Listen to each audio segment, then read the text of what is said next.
కరీంనగర్ బల్దియాలో మున్సిపాల్కి సంబంధించి ఏదైతే కరీంనగర్ కార్పొరేషన్ ఉందో దానికి ఒక్కసారి నాటకీయ పరిణ 66 డివిజన్లో సగం 30 అంటే 66లో సగం 33 ఒకటి కలిపితే 34 వస్తే సరిపోతుంది.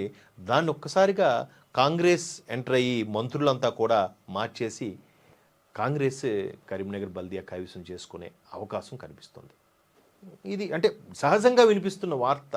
అంటే ఎలాగో కొంతవరకు అవకాశం ఉంది కాబట్టి దాన్ని గవర్నమెంట్ ఒక అడుగు ముందుకేసి ఈ విధంగా కైవసం చేసుకుంటుంది. ఇది మనకు అందరికీ క్లియర్గా పేరుతో సహా ఇచ్చేశారు. ఇక్కడ సాయి జ్యోతి తాము చెప్పినట్లుగా ఓటేయాలంటూ ఏఐఎఫ్బి నాయకులు ఆమె ఇంటికి విప్ నోటీస్ అంటించారు. ఆమెతో కాంగ్రెస్ నేతలు చర్చలు ప్రారంభించారని తెలిసి బీజేపీ నాయకులు నిరసనకు దిగారు.